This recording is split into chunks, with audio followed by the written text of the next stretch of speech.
to my YouTube channel. This is Maitri Acharya and today I'm going to talk about something very important. So today this video is going to be directed to all the international students who are coming here or everyone who is new to Canada or the Canadian banking system.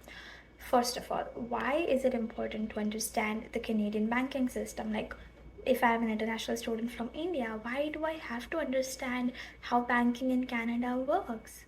Well, financial planning is very important. First of all, when you come in here, you don't know anything about the economy or you don't know anything about how banking works. And as soon as you land in here, you have to be independent and you have to manage your own finances and your own accounts, right? So if you don't do that well, A, you will go broke. B, you will be poor your whole life because the money habits that you will adopt in the near future will always continue and they will always show up in your future as patterns, right? Third thing, which is you don't do this and then you actually plan for certain things. For example, when most international students come into Canada, their parents pay their first year tuition fees, but the rest of the fees, normally the goal is that they want to pay it by themselves, right? So if you want to meet a short term goal like this one, you need good financial planning. You need to save up some money, you need to get a job, generate income, and then manage your accounts in a way that you're able to save up for this and pay your tuition fees for the upcoming semesters, right? So we discussed why it is important to have good financial backing.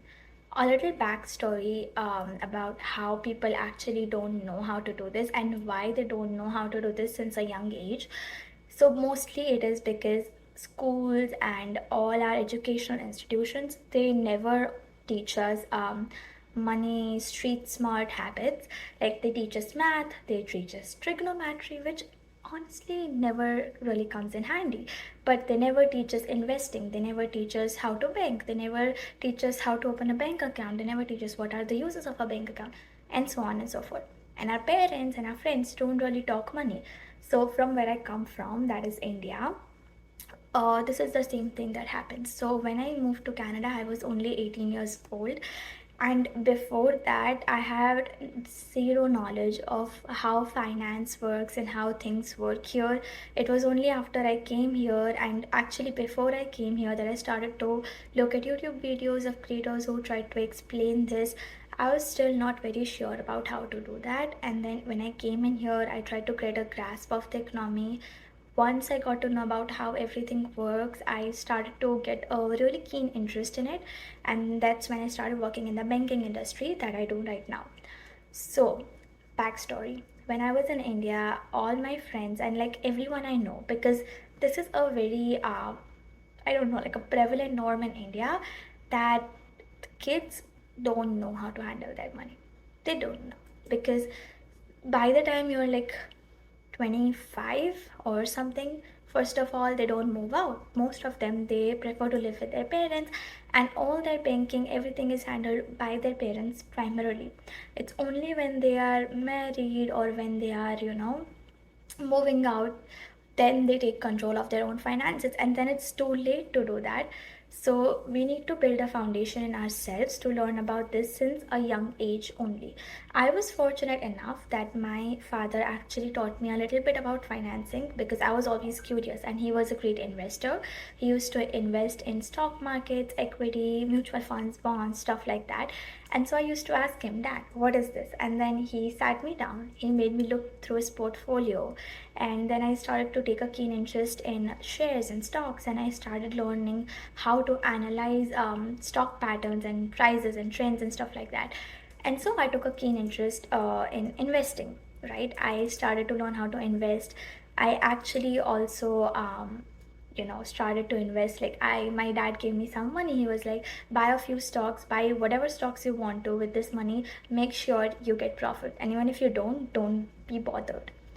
And then I was like, okay, so I invested it, and then I actually forgot about that because it was a long term thing for me. I came to Canada, and a few months ago, my dad called me. He was like, "Oh, the shares you invested in, they actually are doing pretty good. Like, they skyrocketed." And I was like, "Oh, great, pat myself." So, yeah, but even back then, like when I knew everything about investing, I did not really know if I didn't know if I had a bank account or not.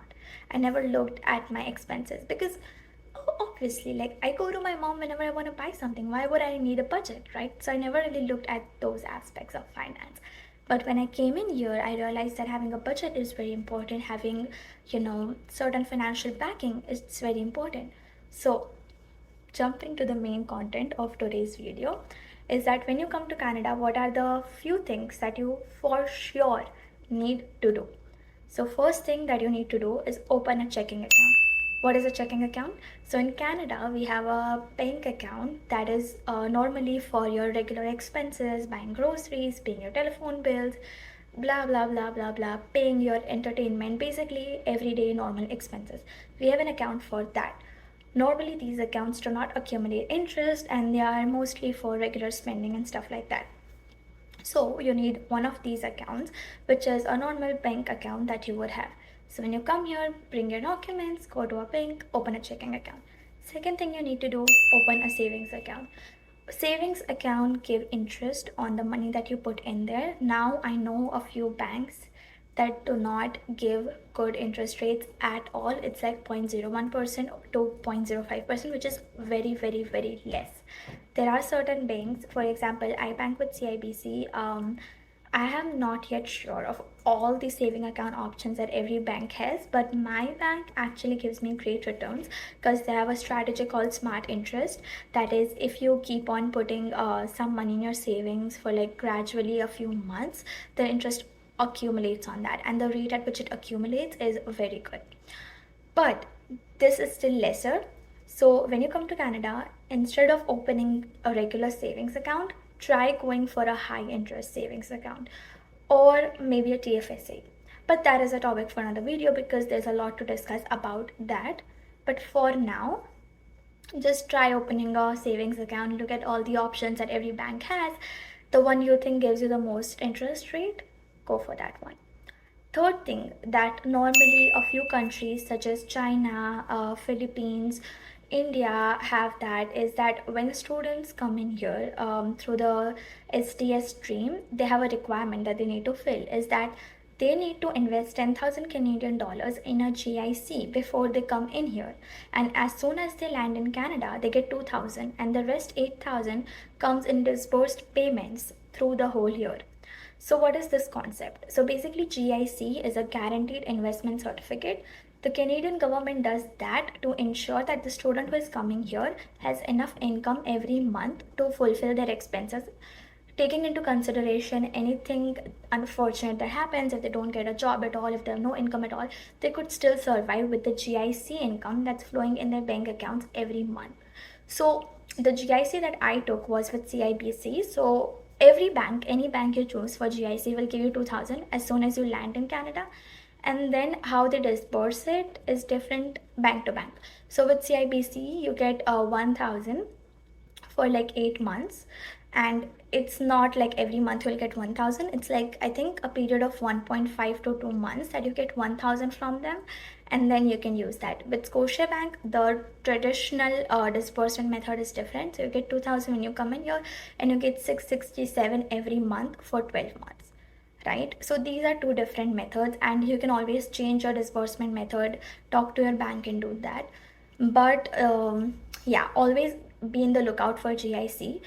So a tip that I have is that when you get GIC, so when you land in here, you get 2,000 plus always there is some money that your parents give you when you go to a new country, like maybe 500. I'm keeping an average of $500 that your parents would have given you for regular expenses. So you would have on an average 2,500 when you come into Canada. Now, easily you can use this for at least 2 months. So when you get your next GIC payment, try to save that. Try to get a job within the first 2 months, which is a completely realistic timeline, taking into account the economy that Canada has, and there are plenty of part-time jobs available.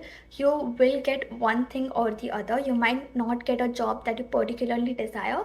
For example, if you want to particularly get a job in the admin industry as an administrative assistant, that might be difficult. But getting a job such as a cashier, maybe a stock associate, maybe just like a normal part-time job in a grocery store or a departmental store, as a customer service representative is quite easier as compared to these desk jobs. So aim for any job that you get in the first 2 months, start generating an income, and then in the third month when your GIC comes in, try to just save that. So try to save the 8,000 that comes in, because once you get your income you will be able to take your expenses off of that income, start generating an income, and then you can easily start saving your GIC from the third month.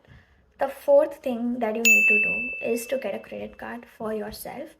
There are certain rules when it comes to using a credit card, but getting a credit card in itself is very beneficial because then you get points and you get other benefits that you can easily have. Plus, as soon as you land, if you get a credit card, you will have a credit history that you can track back on. And the sooner you start, the better it is, because then your credit score will keep on increasing, right? There are certain things that you need to follow when you start using a credit card that we will again talk about in the later videos in more deeper analysis when we do of that. So let's go over the 4 tips that I told you. So when you come in here to Canada, first you need to open a checking account, then you need to open a savings account, try to go for a high interest savings account, get a credit card, and save your GIC. We will talk about each of these in detail in the upcoming videos. So in the next video, we will be talking about the different types of checking accounts, which one is the best checking account, and yeah, so till then, stay tuned. Thank you so much for watching my video today, and have a good day.